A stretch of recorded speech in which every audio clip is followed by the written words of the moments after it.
Bonjour à tous. Aujourd'hui, on va revoir la méthode pour déterminer l'équation d'une droite tracée dans un graphique. Donc, au passage, c'est particulièrement utile pour déterminer graphiquement, même si on fait le calcul, l'équation d'une tangente à une courbe.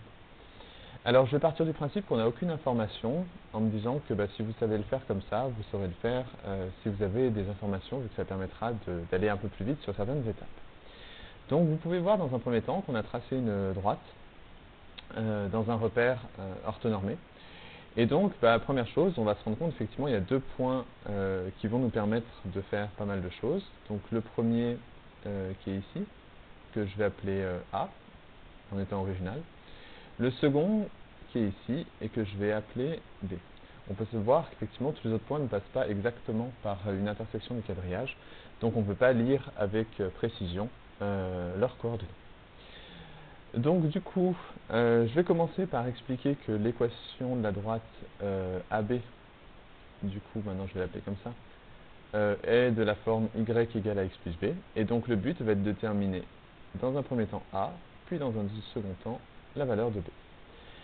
Alors, pour déterminer la valeur de A, on va utiliser donc la formule qu'effectivement vous devez connaître, à savoir A égale, donc c'est la différence entre les ordonnées sur la différence entre les abscisses.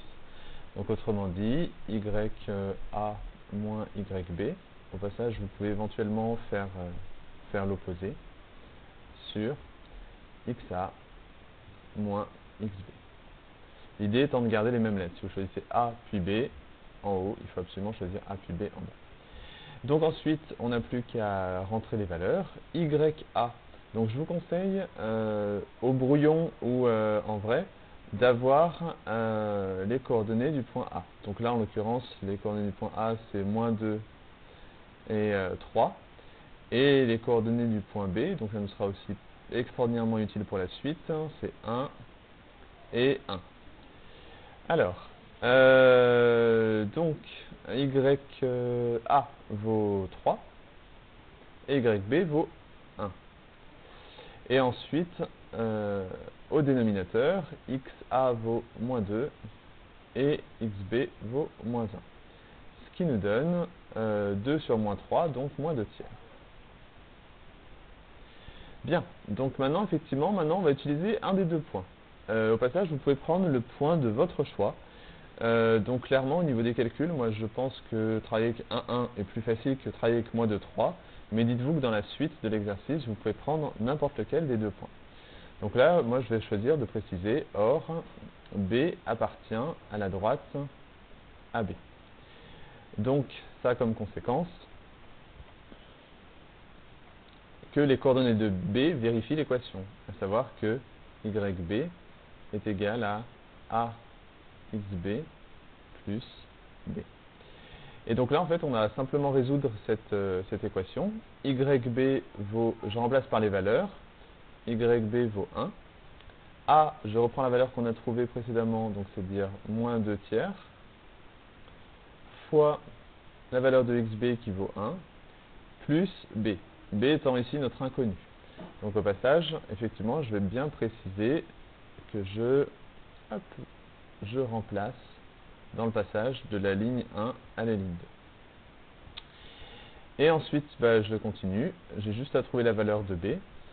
Donc, je vais faire le calcul. Vous voyez que je prends vraiment le temps de faire mes étapes. Donc, moins 2 tiers fois 1, ça fait effectivement moins 2 tiers. Le B, effectivement, je vais le laisser comme ça. Et enfin, dernière étape, je vais rajouter 2 tiers de chaque côté. Donc, ça fait 1 plus 2 tiers est égal à B. Je termine par mon calcul. Hop. 1 plus 2 tiers, ça fait 5 tiers. Et du coup, B vaut 5 tiers. Et donc, n'oubliez pas, une fois que vous avez fait ces deux points, de conclure en précisant donc AB, entre parenthèses, admet une équation. Donc, on peut écrire en précisant deux points, Y égale, et vous recopiez vos valeurs. Donc, maintenant, A vaut moins 2 tiers, et B vaut 5 tiers. Alors, une fois que vous avez terminé, n'oubliez pas de vérifier rapidement si ça vous paraît cohérent. Moins 2 tiers, effectivement, ma droite, elle descend. Donc effectivement, mon coefficient directeur doit être négatif. Et enfin, 5 tiers, ça fait environ 1,7. Je vous rappelle que c'est l'ordonnée à l'origine. Et on s'aperçoit qu'effectivement, la droite coupe bien l'axe des ordonnées à peu près 1,7. Merci à vous.